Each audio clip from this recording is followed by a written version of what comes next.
Love is not just for this world. If you want to discover feelings that transcend boundaries, subscribe now. The metallic hum of the ship vibrated through the floor, a constant, droning reminder of where I was trapped. I knelt on the grated metal, my knees pressing against the cold surface, hands clenched into fists. The air carried a sterile scent, sharp with oil and ozone, a lifeless void of artificiality.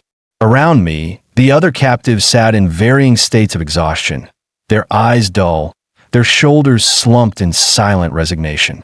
Some had been here longer than I had, long enough for the hope to drain from their bones, for their spirits to be worn down to nothing more than submission.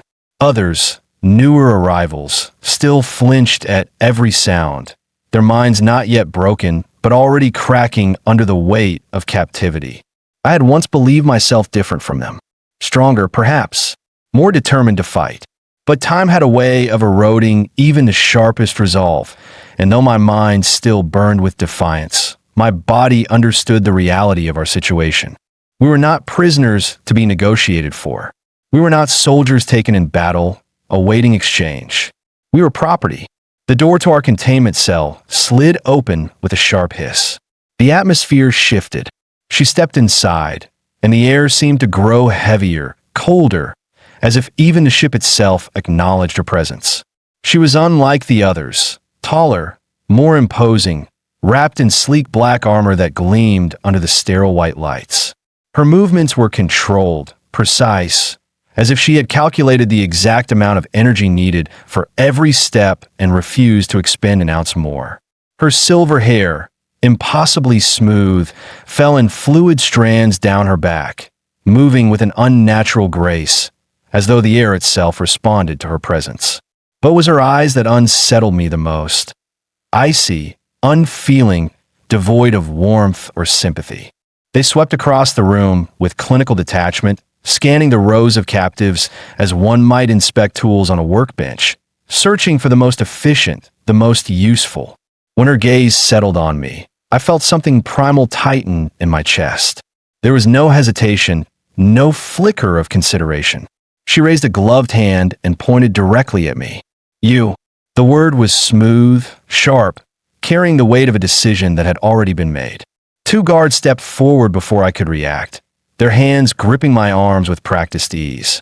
Their touch was firm, unyielding, as if they had done this 1,000 times before.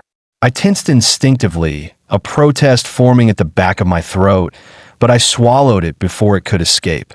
I had seen what happened to those who resisted. Silence was safer, for now.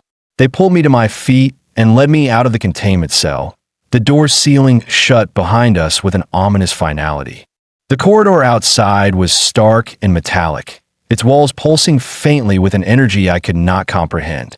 The ship felt alive, as though it breathed in a rhythm I could not hear, the faint hum in the walls vibrating through my skin. The lights overhead cast an eerie glow, cold and impersonal, stretching long, sterile corridors into endless paths of confinement. She walked ahead of me, her steps silent despite the weight of her armor. The ship responded to her presence. Doors slid open without command, the very air seeming to part in deference. I studied her back as we moved, searching for any sign of vulnerability, any indication that she was anything more than the emotionless force she projected. But there was nothing, only efficiency, only control. I had no idea where she was taking me, but I knew this much. I was no longer just another faceless prisoner in a sea of captives. I had been chosen. For what? I had no idea. We entered a chamber far different from the cold, industrial corridors of the ship. It was larger, more open, and though it bore the same metallic precision, there was a deliberateness to its design that suggested more than mere function. The furniture, though minimal, was arranged with care. A sleek, reinforced window stretched across one side of the room, revealing the vast emptiness of space beyond, stars scattered across the black void, distant and indifferent. There was something unsettling about their stillness, their permanence, as if they watched without caring, as if they had seen 1,000 civilizations rise and fall and had never once blinked. She turned to face me at last, arms clasped behind her back, her gaze assessing. "You will serve me." It was not a request. I felt my jaw tighten. My body understood the power she wielded, the impossibility of defiance, but my mind still burned with the remnants of resistance. I had spent weeks, months, trapped in this place, surrounded by others who had long since given up, watching as the last flickers of their humanity were extinguished beneath the weight of submission. I refused to let the same fate claim me. And if I refuse? I asked, my voice steady despite the pulse hammering in my throat. Her head tilted slightly, as though the concept itself was foreign to her. "You will not."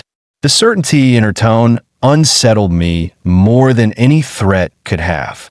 There was no arrogance in her voice, no cruelty.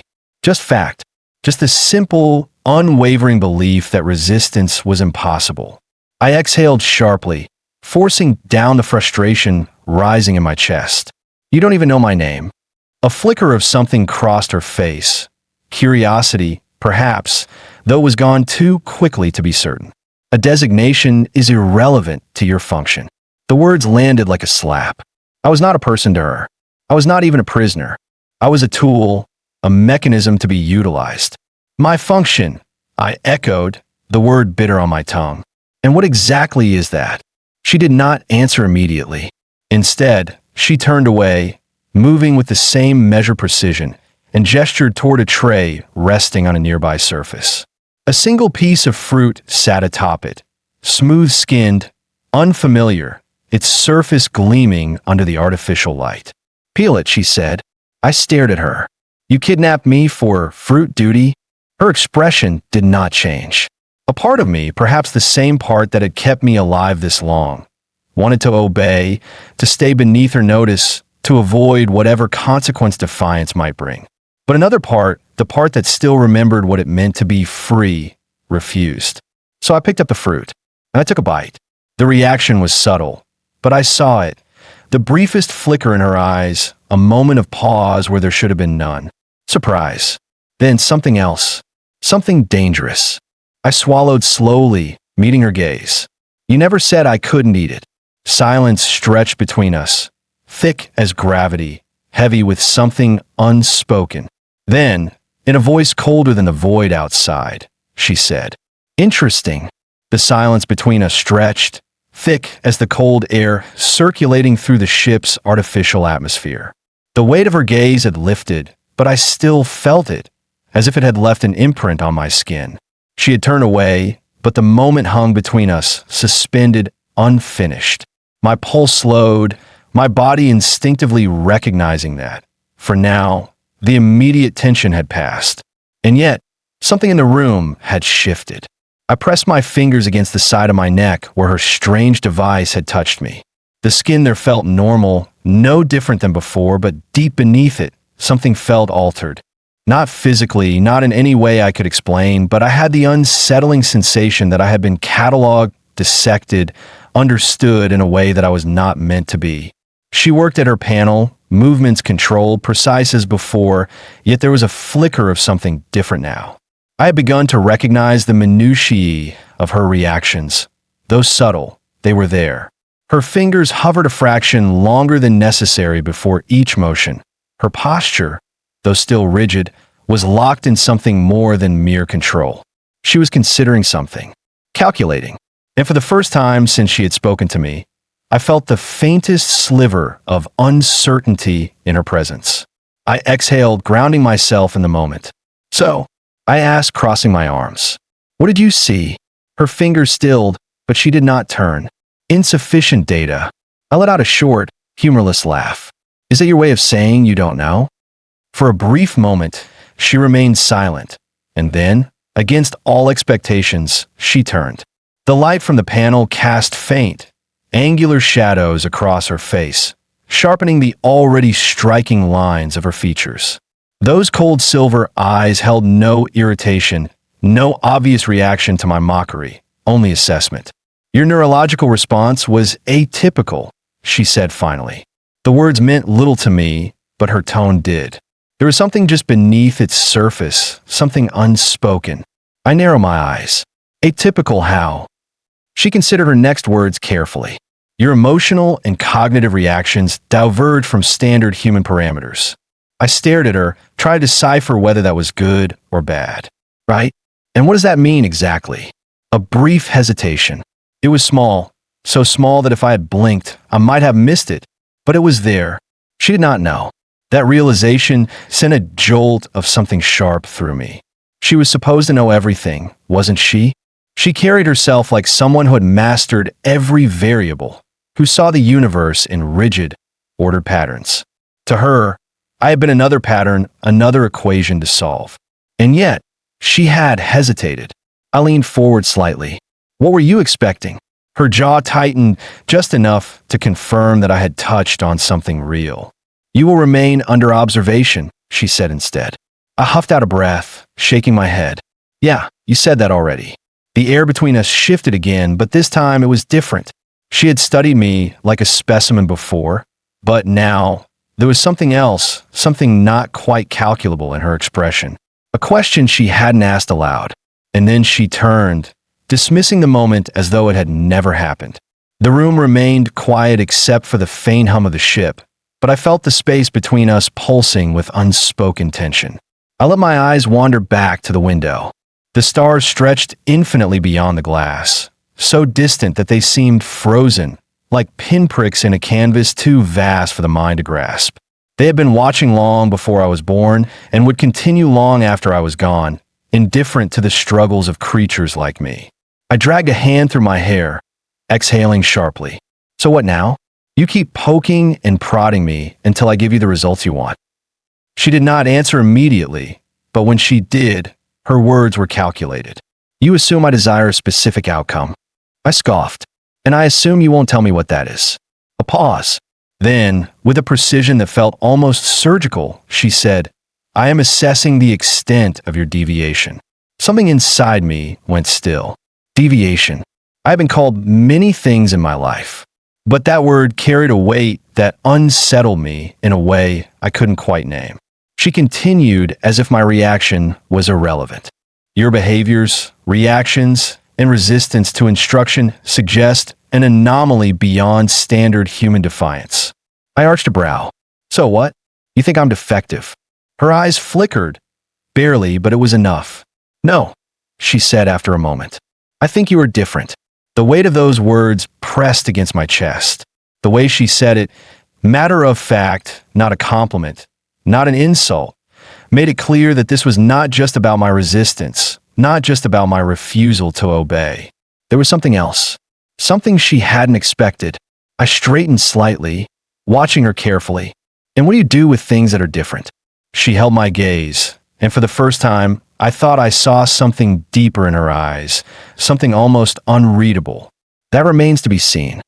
For the first time since I've been brought onto this ship, I felt something shift in the air around me. Not just the threat of captivity, not just the weight of oppression, but something far more dangerous. Interest. She wasn't just studying me. She was watching, waiting. And for the first time, I realized that whatever was happening here, whatever I was to her people, this was only the beginning. I wasn't just another captive. I was something else. And I needed to figure out what that was before she did. The moment stretched, thick with something unsaid, something neither of them were willing to voice. The male stood rigid, his hands behind his back, his silver gaze locked onto the commander.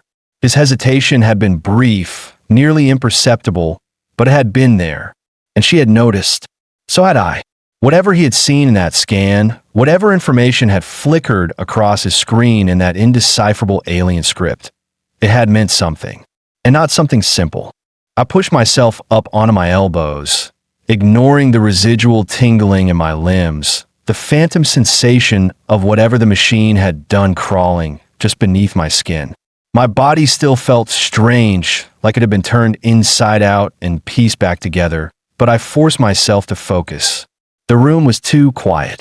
The commander's expression remained unreadable, but I saw the way her fingers curled ever so slightly at her sides. She didn't like uncertainty. Report, she repeated, and this time, her voice carried a sharpened edge. The male exhaled, though the sound was barely audible. When he spoke, it was in their language, fluid and clipped, an exchange of syllables that meant nothing to me. I watched their faces instead, their posture, the infinitesimal shifts in their stance. He kept his shoulders squared, but his weight shifted almost imperceptibly, as if expecting resistance. She, on the other hand, remained perfectly still, but something passed through her expression, something small but undeniable. A flicker of consideration. Then, as though a decision had been made, she turned her gaze back to me. For a brief, fleeting moment, I saw something in those silver eyes that I had never seen before. Indecision. Not fear, not hesitation, but doubt. And I knew, with certainty, that whatever they had found in me, they hadn't expected it. The commander tilted her head slightly, considering. Then she spoke a single word. The male hesitated before nodding, his gaze flickering to me one last time before he turned and strode toward the door. It slid open with a soft hiss, and he disappeared through it, leaving me alone with her. The silence pressed down like a physical weight. I forced myself to sit fully upright, my movements slow, deliberate. "Well," I said, flexing my fingers, testing for any lingering aftereffects. That was ominous. She didn't respond. She was still watching me, but her expression had shifted, no longer the cold calculation of before, but something deeper, something searching. I met her gaze head on. "Are you going to tell me what that was about?" For a long moment, she said nothing. Then, in a measured voice, she said, "What do you remember?" The question caught me off guard. "What do I frowned. "You mean the scan?" She didn't blink. "Yes." I thought back to the moment the machine had activated, the way the energy had surged through me, searching, probing, peeling me open from the inside out. It had been unlike anything I had ever experienced. Not pain, not exactly, but invasive in a way that set every instinct on edge. But beyond that, beyond the physical sensation, there had been something else. A moment. A shift. I remembered feeling, knowing that something had seen me. Not just analyzed, not just scanned. Seen. The memory sent a shiver down my spine, but I kept my face neutral. I wasn't about to hand her my fear on a silver platter. "I remember it wasn't pleasant," I said evenly. Her eyes narrowed slightly. "Nothing more." I shrugged. "Not unless you want to tell me what I should be remembering." Something in her expression flickered, but it was gone before I could name it. Instead of answering, she turned away, moving toward the same panel the male had used, her fingers ghosting over the interface. The screen lit up, displaying symbols and data I couldn't decipher. Her gaze scanned the information quickly, efficiently, but her lips pressed into the faintest line. She didn't like what she was seeing. I swung my legs over the edge of the table, planting my feet on the floor. "You don't know what it means, do you?" She went still.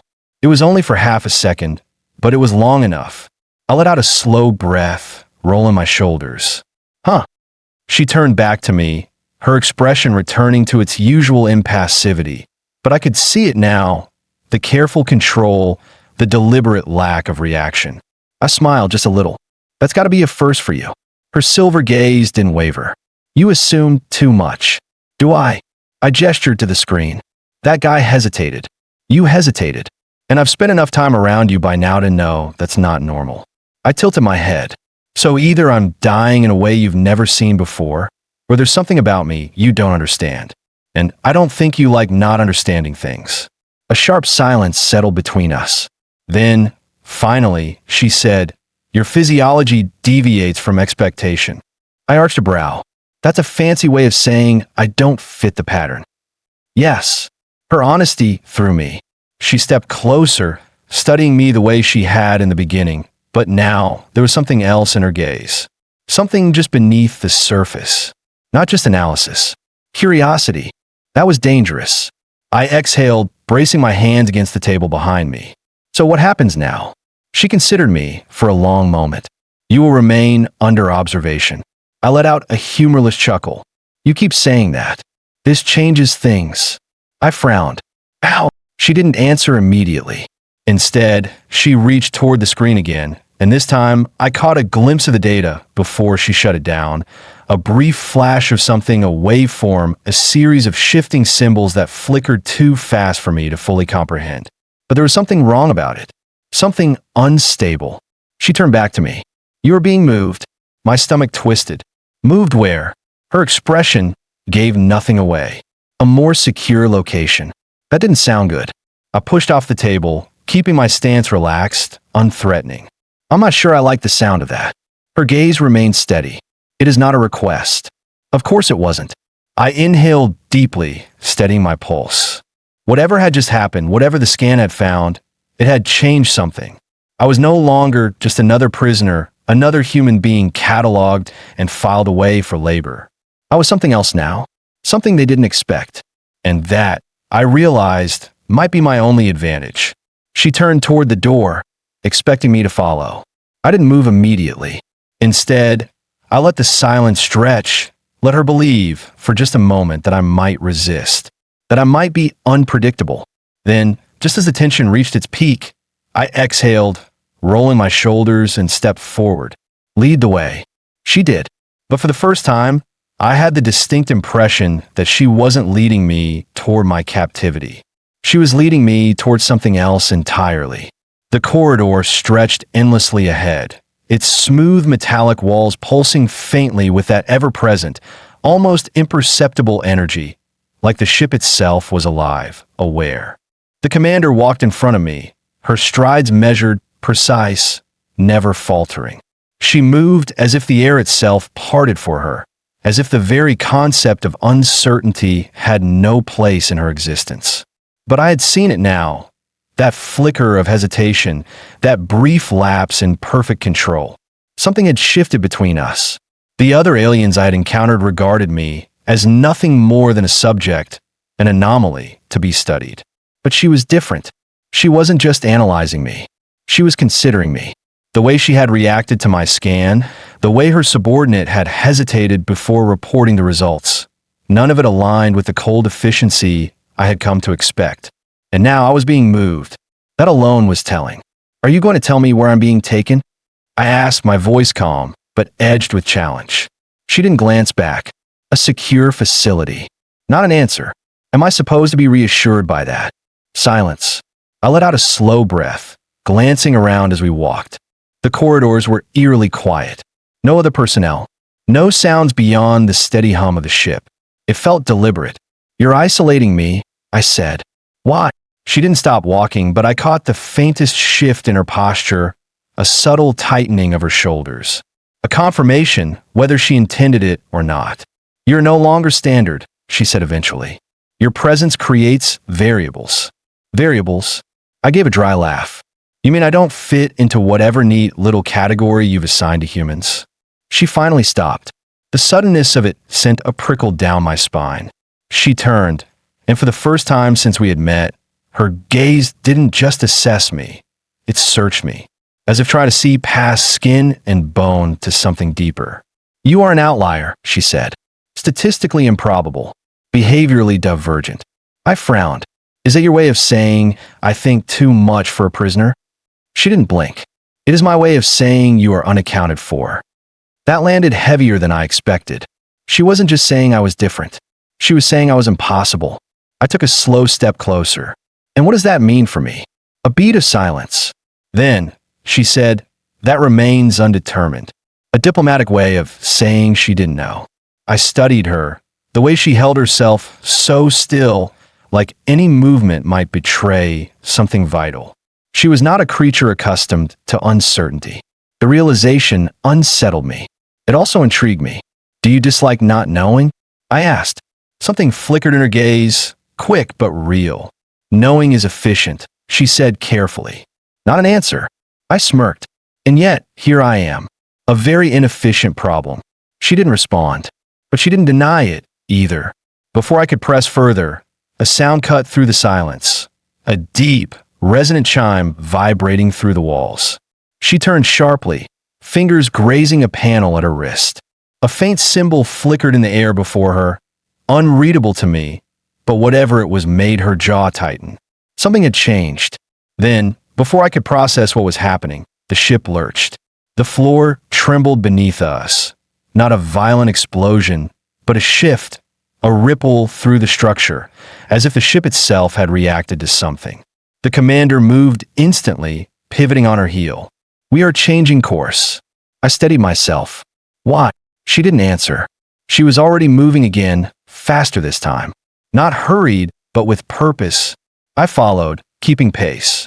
The corridor opened into a broader space, a viewing deck. The glass-like material stretched across the entire wall, revealing the vast darkness of space beyond. I hadn't realized how disorienting it had been, being trapped in windowless corridors, never knowing where I was. But now I saw it. The ship had turned towards something massive. A structure. It wasn't a planet. It wasn't a ship. It was something else, something vast, suspended in the void, its edges shifting as if the light around it bent in protest. It pulsed, not with light, but with presence. My breath hitched. "What is that?" The commander's gaze remained fixed on it. "A facility." No, that wasn't just a facility. It was something older, something designed with a purpose beyond containment. She turned to me then, her expression unreadable but her voice firm. "You will not speak unless instructed." I almost laughed. "Yeah, sure, because that's been working so well for you." She exhaled, something dangerously close to irritation flickering across her features. Then, as if deciding it wasn't worth the effort, she turned and gestured for me to follow. I did, because for all my bravado, I knew one thing. Whatever that place was, it was the reason I was still alive. And that terrified me. The doors leading into the docking bay hissed open, revealing a small escort of guards waiting in formation. Their weapons weren't raised, but their presence alone spoke volumes. She stepped forward, nodding once to one of them. He returned the gesture, but his gaze flicked briefly to me before settling back into impassivity. There was something off about the way they looked at me, like they knew something I didn't. The commander turned to me once more. Her voice, though calm, carried a finality I didn't like. "You will not attempt to leave my side." I tilted my head. That sounds less like an order and more like a warning. She didn't deny it. The guards moved, escorting us toward the facility, and as I stepped onto the platform, a strange sensation crawled over my skin. A weight, a pressure in the air, something unseen but felt. I swallowed. Whatever this place was, it wasn't just a prison. It was something else, something waiting. And I had this sinking feeling that, for better or worse, it had been waiting for me. The moment I stepped onto the platform, the air thickened, pressing against my skin with a weight that had nothing to do with gravity. It wasn't oppressive, not exactly, but it carried a presence, something unseen yet tangible, as if the very atmosphere of this place was aware of me. Watching, measuring. The commander walked ahead without hesitation, her posture unyielding, every step precise. The guards flanked us, silent and expressionless, though I caught the occasional flicker of their silver eyes in my direction. Not an open suspicion, not yet, but an acknowledgement. They knew something I didn't. The facility loomed before us, its structure impossibly vast, neither entirely metallic nor organic.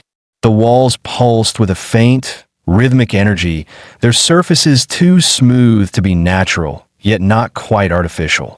It was ancient, that much was clear, but not abandoned. It breathed with quiet purpose. And for the first time, I realized this wasn't just another prison. This place was different. I turned to the commander. "What is this?" She didn't break stride. "A research station." Her tone was neutral, giving nothing away, but that single word sent unease curling in my gut. I narrowed my eyes. "You don't study humans. You use them." She glanced at me, her expression unreadable. "That was true before you." I stopped walking. The guards around us stiffened, subtly adjusting their stances, but I ignored them. "Before me," I repeated. She exhaled through her nose, a barely perceptible sign of irritation. "Continue moving." I didn't. For all her authority, for all the control she wielded over this place, she had to explain. Because the moment we crossed into that structure, I knew something would change. Irreversibly. Her silver gaze held mine. "You assume resistance will grant you answers." I tilted my head. and you assume silence will stop me from asking. The tension between us sharpened, an invisible thread pulled taut. Then, slowly, she turned fully toward me, dismissing the guards with a single glance. They hesitated before stepping back, forming a loose perimeter. I had her attention now. She studied me for a long moment before speaking. Your presence has altered protocol. That was not anticipated. That much is obvious, I said. Try telling me something that isn't. A flicker of something, irritation, maybe, crossed her face before vanishing. The data from your scans was incomplete. That caught me off guard. Incomplete how? She hesitated, just for a second. Then, quietly, she said, the system could not classify you. A chill traced down my spine. I had expected anomalies, irregularities, but not this. I had assumed they had found something wrong with me. Something different, yes, but still measurable. But if their system couldn't classify me at all, I stepped closer, lowering my voice. What are you saying? She held my gaze, her own unreadable. We do not know what you are. The words landed with a quiet finality, settling deep into my bones. I had always known I was human. No matter what they did to me, no matter how they tested me, that was the one thing I had never questioned. But now there was doubt, and it wasn't coming from me. I swallowed hard, searching her face for any hint of deception, any sign that this was a tactic to unnerve me. But she wasn't playing a game. She was telling the truth. A heavy silence stretched between us before I found my voice again. And what do you do with things you can't classify? Her lips parted slightly, as if to respond, but then, suddenly, a chime resonated through the air. Sharp, insistent. The guards tensed, their hands moving toward their weapons in reflex. The commander's gaze flicked past me, toward the facility's entrance, where a new figure had emerged. This one was different, taller than the others, dressed in robes rather than armor, the fabric shifting in iridescent waves as they moved. Their face was partially obscured by an intricate mask, not for concealment, but as a symbol of status. I didn't need an introduction to know. This was someone important. The commander straightened, her expression smoothing into something even more controlled than before. A shift in dynamic. I turned back to the approaching figure, squaring my shoulders. I had a feeling that whatever happened next would determine everything. The figure stopped a few paces away, their masked gaze settling on me with an intensity that felt almost physical. Then, in a voice low and deliberate, they spoke. Bring the human inside. Not the prisoner. Not the subject. The human. The distinction was subtle, but changed everything. I exhaled slowly, then turned to the commander. Guess that means me. She didn't respond, but I didn't miss the way her jaw tightened. For the first time, I wasn't sure if she was in control of this situation. And that was a very dangerous thing. The masked figure led the way, gliding with an eerie weightlessness through the towering archway of the facility. The moment I crossed the threshold, something in the air shifted.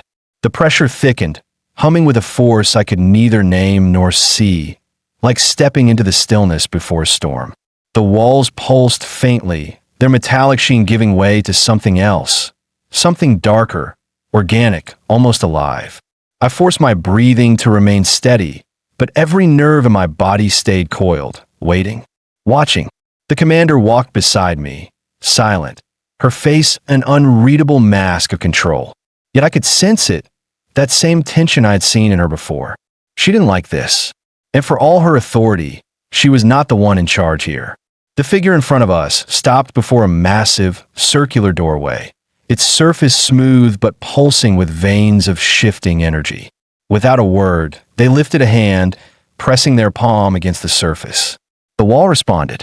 A deep resonance rippled through the structure, not a sound but a vibration, something that traveled through bone and blood, making my skin prickle. The doorway unraveled, peeling away like liquid metal, revealing a vast chamber bathed in dim, amber light. I stepped inside, swallowing the uneasy breath caught in my throat. The room was unlike anything I'd seen aboard their ships. There were no harsh metallic edges, no sterile sterility. The space felt old, ancient in a way that had nothing to do with time. Patterns coiled across the walls, shifting subtly when I looked at them, like something slumbering just beneath the surface. At the center stood a raised platform, carved from a material that didn't reflect the light so much as absorb it. It looked like an altar, or an examination table. My muscles tensed, but I forced myself to stand my ground. If this is the part where you start cutting into me, I'd appreciate a little warning. The masked figure turned their head slightly, as if studying me through the featureless expression of their face. Then in that same quiet, deliberate voice they spoke. No harm will come to you, not unless you resist. I exhaled through my nose. Comforting, they gestured toward the platform. Stand there. I didn't move. I glanced at the commander. You know what this is, don't you? For a long moment, she said nothing. Then, in a voice far quieter than before, she answered. Yes. That single word sent unease curling through me, because for the first time since I'd met her, I heard something close to uncertainty in her tone. I turned back to the masked figure. Then you explain it. They didn't hesitate. This structure predates our civilization. It was built for a singular purpose, to separate what is known from what is unknown. The words sank deep. I frowned. You're saying this place identifies anomalies? The figure inclined their head. It determines what does not belong. A cold prickle ran down my spine. And you think I don't belong? We think you may be something else. The words landed heavier than I expected. I had spent so long clinging to one certainty. I was human. A prisoner, a survivor, but human. No matter what tests they ran, what scans they performed, I had never questioned that. And yet, standing here, in this place built to categorize existence itself, I wasn't sure anymore. I could feel the weight of the commander's gaze, but she said nothing. The masked figure gestured again. Step forward. I hesitated for only a moment. Then, forcing my legs to move, I did as they asked. The moment my foot touched the platform, the air around me shifted. The chamber reacted. Light bled from the walls, creeping like liquid gold toward the center, converging at my feet. A deep vibration traveled through the floor, into my bones, sending an undeniable truth coursing through my blood.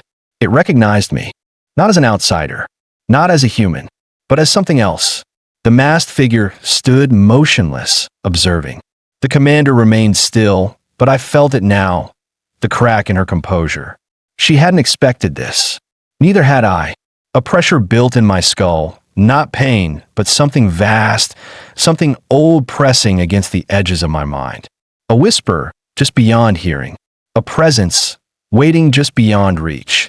And then, the light retracted. The warmth vanished. The pressure lifted. The chamber let me go. I stumbled back, chest heaving, my pulse thundering in my ears. The masked figure regarded me for a long, quiet moment. Then, they turned to the commander. It is as we suspected. I clenched my fists. And what exactly is that? The figure tilted their head, considering me. You are not just human. The word struck like a hammer. I stared at them, my breath uneven. That's not an answer. The commander's voice cut through the silence. It is the only one you will receive. I turned sharply to her. You knew. Her gaze didn't waver. I suspected. Rage curled in my gut. And you didn't think to mention that before dragging me here. She exhaled, her expression colder than I had ever seen it. Would you have believed me? I opened my mouth and closed it, because she was right. If she had told me before, I would have laughed. I would have fought. I would have denied it. But now I felt it. Whatever this place had done, whatever it had unlocked, I felt the truth pressing against the edges of my understanding, waiting to be let in. I wasn't just a prisoner. I wasn't just a survivor. I was something else. The masked figure stepped forward, their voice almost reverent. The question now, they said, is whether you are meant to exist. The words turned my blood to ice. The commander tensed beside me. That is not your decision. The figure turned to her. It is the purpose of this place. Silence thickened. I swallowed, my voice steady but laced with steel. I don't care what this place was built for. I exist. That's not up for debate. The masked figure studied me. Then, without another word, they stepped back. The commander turned to me, something unreadable in her expression. We are leaving. I didn't argue, because whatever had just happened Whatever revelation they had tried to force on me, I wasn't playing their game anymore. I would find the answers myself, and I would decide who I was.